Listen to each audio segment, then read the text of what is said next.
Welcome to the Women's Soccer Show. I am Allie, and as ever, I'm joined by my American compatriot, Sarah. How are you doing? Are you pumped? I'm very pumped. This was a very fun weekend of soccer. For me, I spent 4 hours on the couch watching the NWSL Championship from like pregame to postgame. It was my whole Saturday. I had a great time. Is this how Americans feel like the Super Bowl? Is that what it was, that sort of energy? It was for me. I wanted to drink mimosas while I watched. So at 11, when the liquor stores opened, I went and I bought like a little half bottle of champagne because I was the only, like nobody was watching it with me. It was just me, but it's okay. And I had my mimosa in hand, turned the pregame on at 11:30. It's a blessing that we even had a pregame. Usually we don't have pregames for any of these games, but thankfully we did. So I was in a great mood. I was sitting on the couch with my mimosa. The pregame was on. I was in a great mood. I had downed a full mimosa about halfway through the pregame and kind of took to Twitter and started. I thought the road it was going to go down was like, I'm going to get sloppy and drunk tweet everything from our podcast account, but that's not the road it went down, thankfully. Yes, we do have some dignity left. I did put out a poll that was like, how many drinks do you think Sarah's going to have throughout the course of this game? And might I say, all of our listeners had no faith in me. They all clicked the like 4+ button, which to be fair, at that moment, I really thought was going to happen too. But I stopped after 2. Okay. I am very impressed and proud of you. I wanted to concentrate on the game. And the more you drink, the less you can concentrate. So I concentrated. Yep, and we are going to go in depth on that game because it was an absolute cracker. However, I know there is a topic that you want to just tease our listeners with. We're not going to talk about this today. Yeah, thank you. We're not going to talk about this today, but I wanted to just say we will be discussing this either on the next episode or on the Patreon. There was a whole thing on Twitter when Alex Greenwood got booed, and there was some controversy on Twitter over if this was okay or not, and if it matters why she's booed and all of that. And there's a huge controversy over it on Twitter, specifically regarding, our very own Helen. Ah, yes. If you want to get in a Twitter fight, just at Helen. Yeah, pretty much. Doesn't even have to be that controversial an opinion. She loves it though. So yeah, we'll be talking about it. I just wanted to say that because specifically somebody called it out and was like, can you guys talk about it? So we will. Yep, absolutely. Just not on this one because we got a lot to get through. No, yeah. We're just teasing you to make sure that you keep listening. This is definitely intentional, yeah. So tune into next time. We're going to absolutely crack on. We're going to flip things about and we're going to talk about the American soccer first before we crack on with the English league. So we're going to talk about this championship game, Washington versus Chicago. It was an unexpected finale, but boy did it deliver. It was expected and unexpected. Well, I guess you're saying it was unexpected in that nobody assumed these two teams would be here. Exactly. Absolutely. And then I think the result in the game, some was expected, some was not expected. I will say it was held in Louisville, Lynn Family Stadium. It was gorgeous. I knew a few people that were there. They were sending me photos. It looked gorgeous on TV. There were over 10,000 fans there. It was pretty full. I think like above 90% full. So it seemed like a really great atmosphere. And from what I could tell through the TV, pretty split. Like you could hear cheers both ways, which is just exactly what you want from a championship game. But I have to just say, our predictions, Allie, you had Washington. I did. You went with your heart and I went with my head. I don't even remember. It doesn't matter. I said Chicago. However, I did say I do want to highlight. So we did a fun Patreon that was fully previewing this game with Chris and Tim, who usually talk NWSL with me. We did a full Patreon, and specifically the 3 of us had agreed that if this game went into overtime, which it did, Washington was going to win. It was simply that these teams were set up in that if it went to extra time, Washington has the advantage for so many reasons. And Chris asked a really interesting question on that Patreon. He said, who will be the standout player on each side and who needs to be the standout player in order for their team to win? And not to toot my own horn here, but this is a great way to talk about the game. I said Trinity Rodman and Andy Sullivan. Trinity Rodman would be the standout player and Andy Sullivan absolutely needed to be the standout player. Trinity Rodman won this game for Washington. Would you say that that's an accurate statement? Absolutely. And also shout out to Trinity Rodman, in fact, that she is the first rookie of the year to actually win the season as well. That's how much of a fantastic year she's having. And I don't think Washington would have got this far without her. Never mind getting to the final. Like, she has been an absolute powerhouse for them. And she was just doing all these like neat tricks and flicks to get the ball. She was running into space that others weren't seeing, which was really clever and like bamboozling the Chicago defense. And she makes me excited. She does. She's generally an exciting player to watch. Washington was there because of her. I think that they won the game because of her. We'll dive into that later on. Let's talk through the game specifically and like the timeline for a moment. It was 0-0 through the first half. Pretty even on both ends, I would say, almost leaning towards Chicago having more control of the game in the sense that Chicago wanted to have control of the game, where it's not necessarily that they're dominating possession, but they are dominating the cadence of the game, which is exactly what they did against Portland and were really able to do in the first half against Washington. And then 30 seconds left in stoppage time, Mallory Pugh goes down. There's a little confusion. Everybody looks a little discombobulated. Chicago takes a free kick and we get a back post header to put Chicago up 1-0 going into halftime. All of a sudden, it's a huge shift from, we thought we were just going to halftime 0-0, and all of a sudden we're going in Chicago 1-0, but also Mallory Pugh in question, and it seemed like we were really going in with Chicago with their momentum. Yeah, definitely. I thought when I saw that, I was very much like, that's it. Chicago are going to go in bouncing. They're going to pull out that energy and effort that we saw against Portland because they've gone up in the dying seconds of half time, and that they're just going to be like, yes, this is the game plan, this is it, we've just got to build and build and build. And I honestly thought Washington were sunk, but it was going to come down to how they came out in the second half. If they let it get to them, if they let their heads hang, that was it. Chicago was going to walk all over them.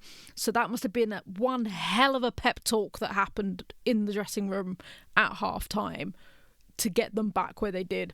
Yeah, and that's not the first time we've seen Washington, A, come from behind, or B, just not put their heads down. That's pretty much been the story of this team this entire season, of just resilience, whether it's within games or throughout the entire season when you look at what they've been through.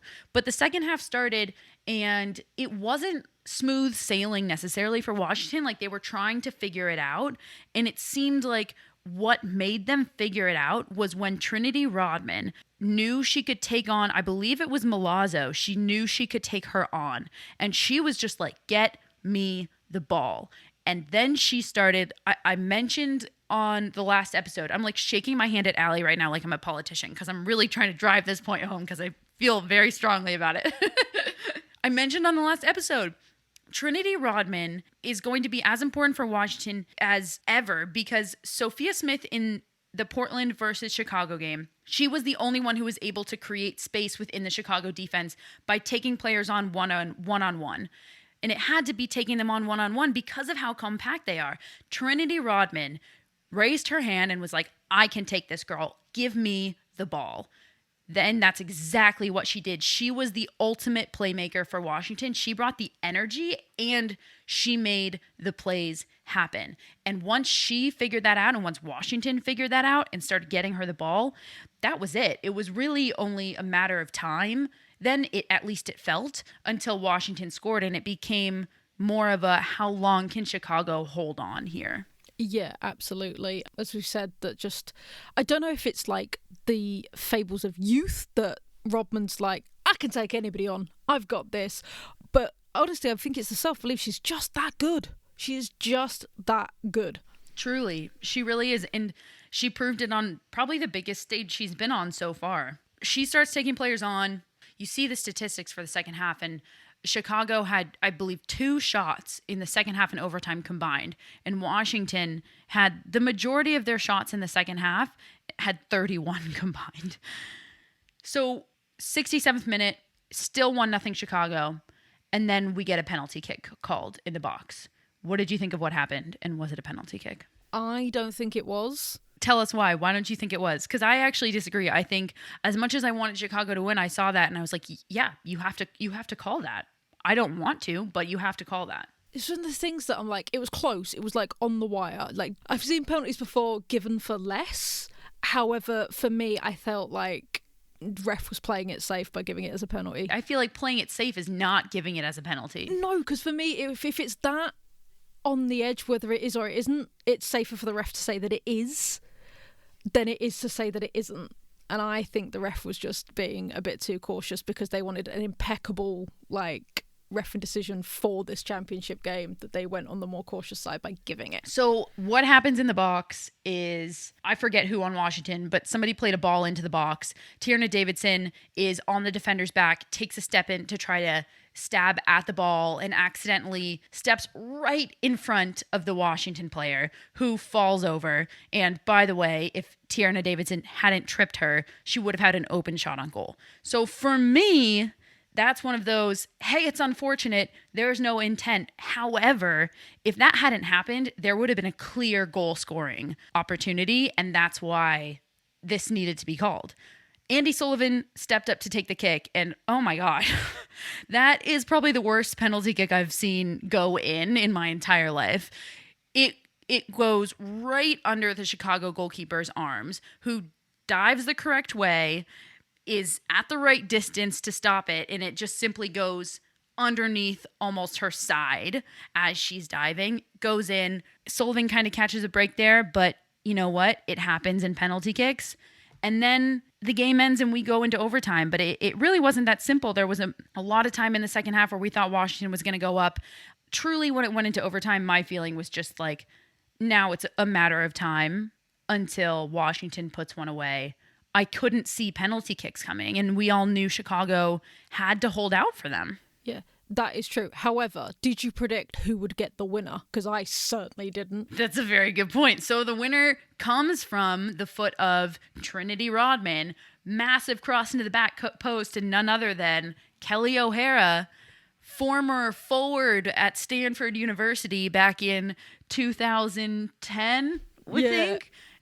And since then has been converted to an outside back. She dusted off that forward, that forward mentality in her head, and she put that ball away. Yeah, like, it was a class goal, an absolutely class goal. But if you'd told me that you'd put a tenner on Kelly O'Hara scoring any goal, never mind in the championship finals, totally, I would have said you were absolutely mental. Absolutely. I could not agree more. It was the least expected, and it was a beautiful goal. She was pretty open on the back post. Gorgeous goal from none other than Trinity Rodman, but unexpected from Kelly O'Hara, that's for sure.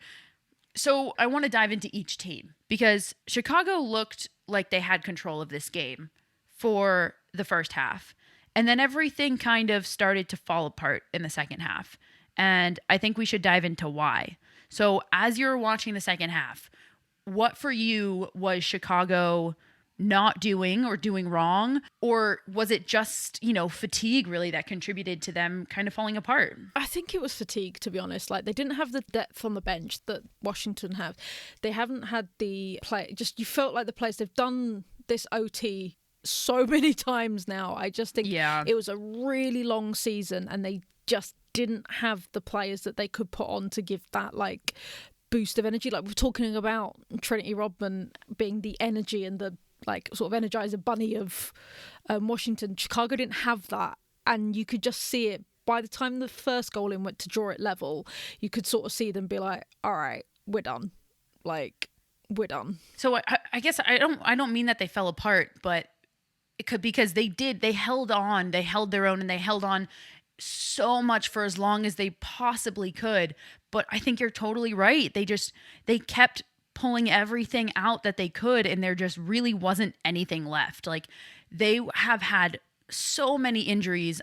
I know both teams have suffered injuries, but Chicago probably more so than almost any other team in the league.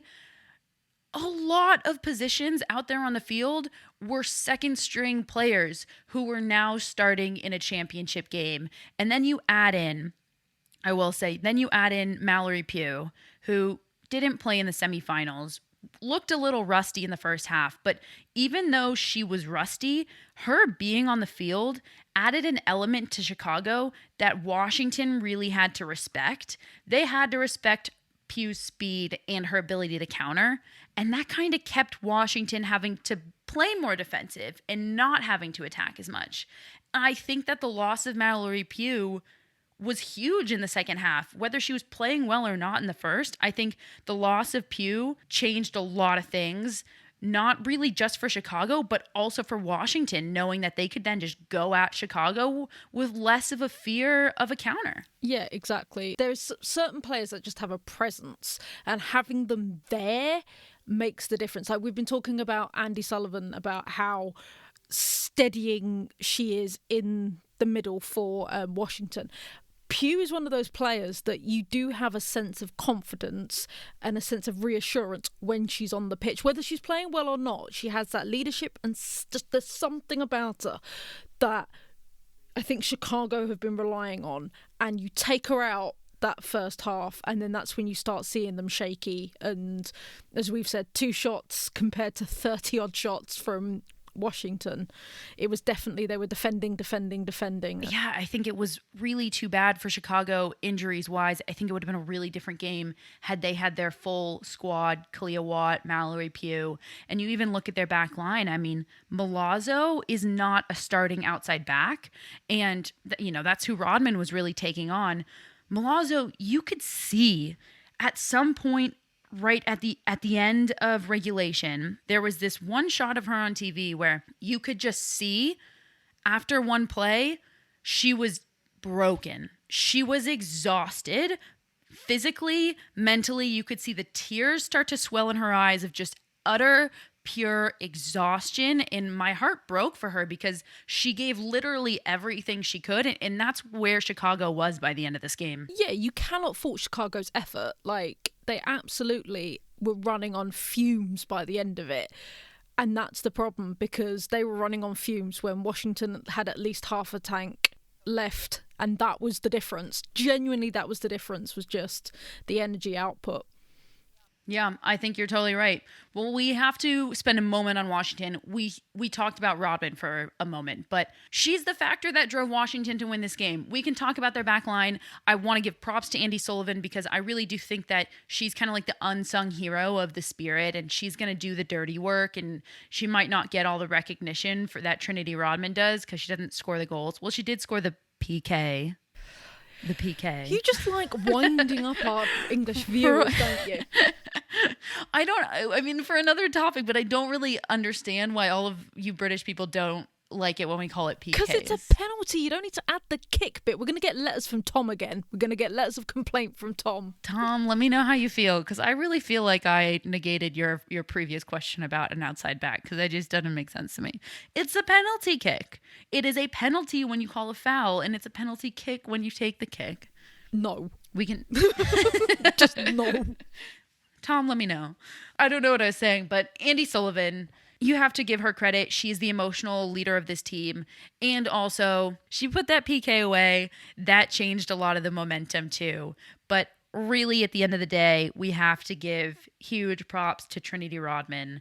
And I think as much as I want there to be more to say about Washington, and there is, that's the main story of this game for them. This has been a long season in many regards. It's been a long season since I think the Challenge Cup was in March or April. So it's been a long season time-wise, and it's been a long season. A lot has happened. A lot of trauma has come out, and hopefully some healing. I think that it's been a great season, and also I assume that these players are very happy that it's over too. I was going to say, they are going to be looking forward to their Thanksgiving turkey and just to have a rest and just breathe for a minute. Yep. Not too much for the U.S. national team players, though, because they're off to Australia, which we're all excited to see. But then, I'm excited to see it. So I'm excited to cover that. Allie's not, because she doesn't like international break. But I think this is going to be one of those, like, Helen didn't want to admit she was a City fan, and now she finally does. And I think it's going to be the same way for you with international break. Do you know what? I'm going to end up watching more of it again, because I'm going to watch all of the games that have got West Ham players in it. Yes. Hey, whatever works. Whatever floats your boat. Well, it's been a great season. Shall we go around the world, around the world? I want you to all know that Allie was mouthing the words with me. I am getting closer to singing with you. I did a little dance and I mouthed it. She's coming out of her shell, everybody. First, we will go over to France. PSG was back on form with a 7-0 win over Reims. However, Lyon have kept the 3-point gap between their Parisian rival with a win over Issy. Paris FC scored 6 in their win, keeping themselves right behind PSG, remaining in contention for a Champions League spot. Paris FC is really showing well this season. They've improved quite a lot, and it'll be interesting to see if they do get that third spot, how far they can go in the Champions League. Yeah, I'm very impressed with actually Paris FC from where they've gone. They've absolutely belted it up. But as we were talking about the Champions League, to no one's surprise, the current holders Barcelona comfortably beat Hoffenheim 5-0, topping their group with 4 wins out of 4. PSG also cemented their top spot with a win over Real Madrid. However, previous contenders Wolfsburg lost to Juventus, which was a very shocking loss, pushing them down to 3rd in their group. Juventus are having a season. I should have said it out loud a couple weeks ago when I noticed, but they are one to watch, and now everybody knows because they beat Wolfsburg, Wolfsburg is a fantastic team. We're adding a lot of opinions into what really is supposed to be a news segment, but I can't help it. Over to Germany, to the Frauen Bundesliga, which is proving to be one of the closest leagues, with only 3 points separating 1st and 5th place. Wolfsburg bounced back from their Champions League loss with a 5-1 win over Essen to keep them in their 1st place position. Both Bayern and Frankfurt winning kept them on level points and fighting for those Champions League spots. And then finally, we're keeping it in Europe by going to Spain. Barcelona not only content with their midweek 5 goals, they extended their lead with a 10-1 win over Sevilla. That's 9 points clear with a plus 65 goal difference. Their goal differentials are always hilarious. 65 goal difference. Can anyone take any points off of these juggernauts? I don't think so. Have you checked out Total Football Analysis yet? TotalFootballAnalysis.com provides researched analysis on loads of football games, including women's football. Want to know why Miedemar scores so many goals? Do you want to explore how City have turned it around this season? Head over to TotalFootballAnalysis.com and sign up to learn more about the beautiful game. We have a special discount for listeners of the Women's Soccer Show. At checkout, type WOSO10 to get a full year for €10. That's €40 off the yearly subscription. Head over to TotalFootballAnalysis.com and type WOSO10 at checkout. All right, well, we've talked NWSL, and now we are moving on to the WSL, which we usually talk about at the top of the episode, but we're excited to talk about it here in the back half of the episode. We went back and forth on which game to highlight, Allie, didn't we? Yeah, we couldn't decide on which one. And the one that we've picked, I swear it's not because I support one of the teams. It's because it was probably the most surprising result out of the games. Because if you look at it, we kind of expected, even in their poor form, Man City to beat Aston Villa. We expected Chelsea to beat Birmingham. We expected Man United to lose to Arsenal. We even expected Reading probably to either just beat Brighton or draw with Brighton. And we probably expected Leicester to lose, which has been the run of form. However, no one, and even myself as a West Ham fan, expected West Ham to beat Tottenham Hotspur on Sunday. And so that's why we're diving in. We've got to. We're talking a lot of West Ham. We're talking a lot of Tottenham this year. But we just go with what needs to be talked about because this, as you just said, was the most surprising result. So, Allie, you were there. It was a 1-0 victory, West Ham to the Spurs. Definitely the most surprising result in the league this weekend. Allie, when you look at this game, how was West Ham able to beat Tottenham? Was it tactical? What happened? Do you know what? It was one of those things that you look at it, like, first off, this is an important game to West Ham. For Tottenham fans, not so much because they tend to look at the North London derby with Arsenal, as I got told by a Tottenham fan. But West Ham... Did they say that when they started losing? Did they just turn to you when it was 1-0? No, this was at the very beginning of the match. The guy went to me and went, we don't care about this. Everybody cares about Arsenal.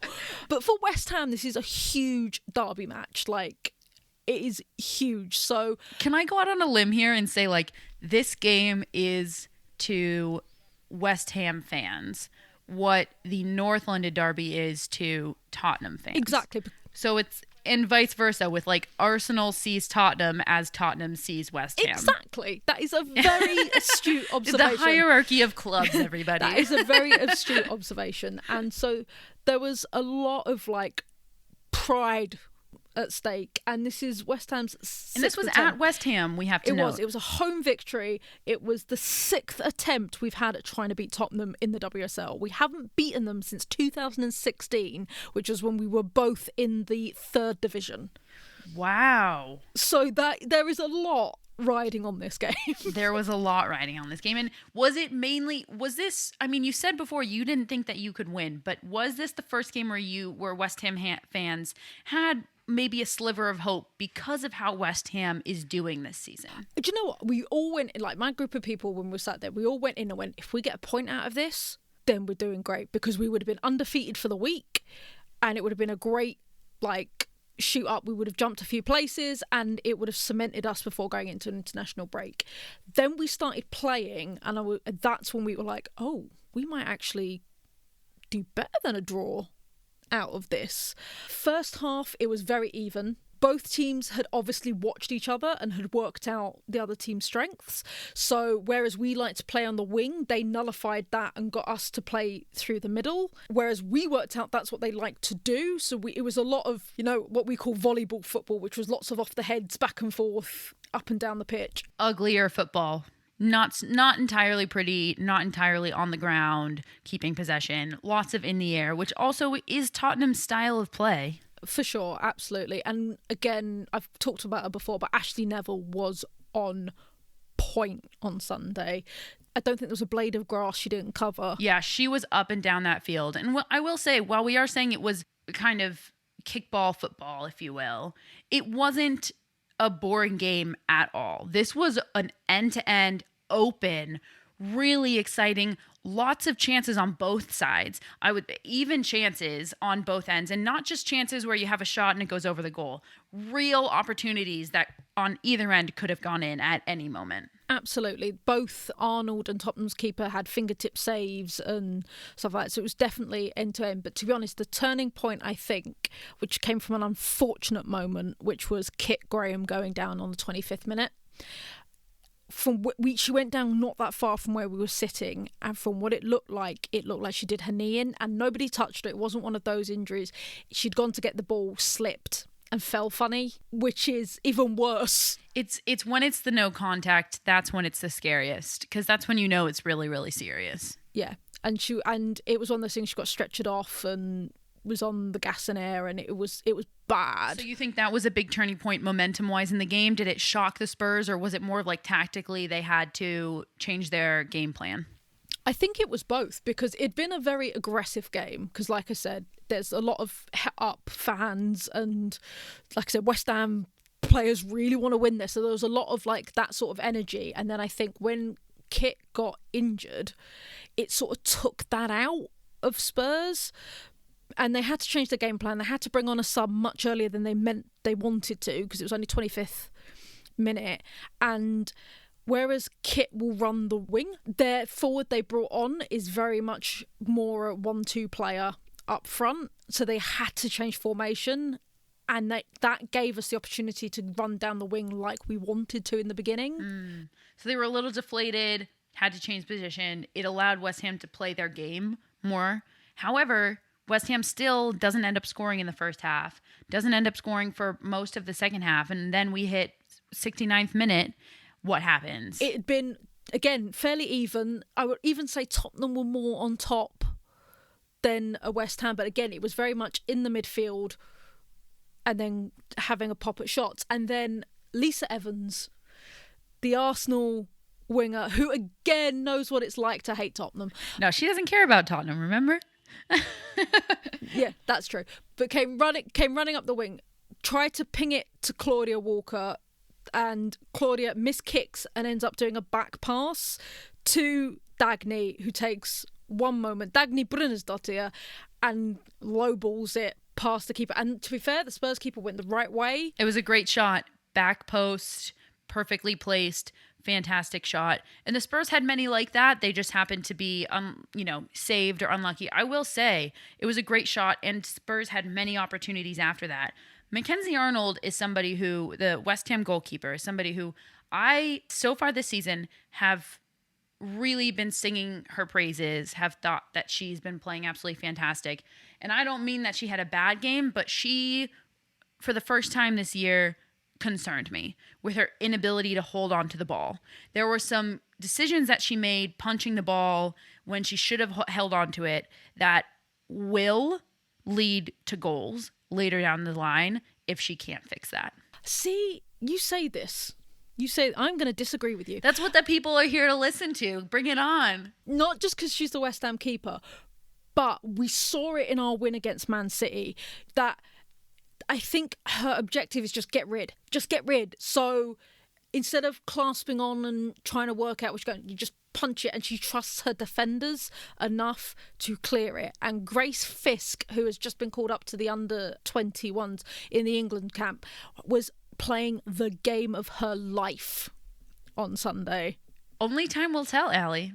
I really think that trust in your defenders is only going to lead to a goal later on down the line. If you can't hold on to it, punch it. If you can, why are you punching it? And only time will tell. I think she's a great keeper. Been singing her praises. This was the first time I was like, I don't know. So 94th minute, Tottenham have got a free kick, because that's how, I tell you now, the game, there was so many free kicks and so many, because it was that sort of I believe there was 5 yellow cards in that game, 3 for Tottenham, 2 for West Ham. That's a lot. Yeah, that was a lot. And the ref, to be fair, wasn't normally that card happy, because sometimes you can see it where the ref just, a slight infraction, you get a card. There was a lot of talking tos, and then eventually the ref gave yellows. Like, for example, Kaya Simon was on her 4th warning when the ref gave her a yellow card. The ref was definitely trying to get them to calm it down. But yeah, Tottenham free kick in the 92nd minute. I couldn't watch. I had my head in my friend, the friend next to me. I'm just head in his shoulder while they do that. Mackenzie gets down, gets it saved. They come back on the rebound, and she tips it over for a corner that amounted to nothing. And yeah, West Ham's hero. So West Ham comes out on top 1-0. Both of these teams, West Ham finished at the bottom of the table last year, Tottenham very middle of the table, and now they find themselves in 4th and 5th place. Tottenham in 4th, West Ham in 5th. Unfamiliar positions for both of these teams, but what do you have to say when you hear that? What do you think? And where are these two teams going? Can they maintain this? Do you know what? I think they can. It's one of those things that we talked about it, and I disagreed with you, because I always do, about you saying that the NWSL was one of the most competitive. The WSL this year has become so competitive that the top 2 are typical top 2, but right now we've got Brighton in 3rd, we've got Tottenham in 4th, and we've got West Ham in 5th. There is only 5 points between 3rd and 10th. I'm not arguing that the WSL is the most competitive than it's ever been. Absolutely, this year it is the most competitive than it's ever been. It is relatively competitive when you look at the middle of the table. But then you still have the bottom of the table that will lose week in and week out, and the top of the table that will win week in and week out. There's a reason I don't turn on the Chelsea game, because I know they're going to win 3, 4, 5-0. Some of these results, we were just saying, the reason we picked this game is because it was the unexpected result. All of the rest of the results were expected. And to me, that just says that it's getting much more competitive, and there's room still for it to grow. Yeah, no, absolutely. I think you've seen that with West Ham Tottenham, is the fact that they got rid of certain players. They've both been very smart in their recruitment, and they have become teams that actually play together. And we are, like I said, we are seeing that definitely with Tottenham. They came into that game with a 10-0 win against Watford in the Continental Cup. West Ham had come in with a 4-0 win with Birmingham in the Continental Cup. So both teams were on an absolute high. And they're taking points off of teams that people aren't expecting. Like, nobody expected either team to beat Man City.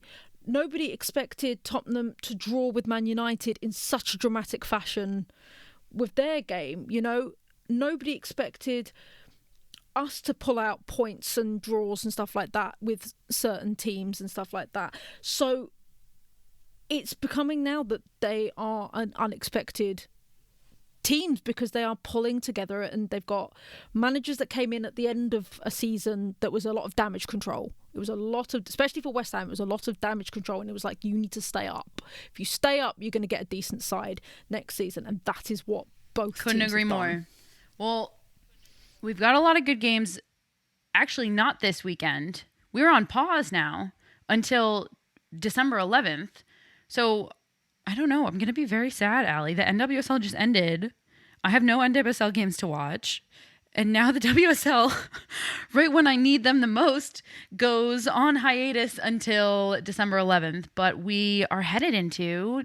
Does that mean we are headed into a... international break? All right. So everybody keep your eyes out. We're really excited for the international games. I specifically will be watching the USA-Australia game that happens soon, and all of the other ones that are going on. So we'll post those on our socials, and we'll all tune into all of them. And then Allie's going to get really excited to chat about them. The face. The face. Yeah, there's a lot of disdain mixed with sarcasm in her face right now. Thank you, everybody, for listening. This has been the Women's Soccer Show. I'm Sarah. And I'm Allie. See you next week. Bye, guys.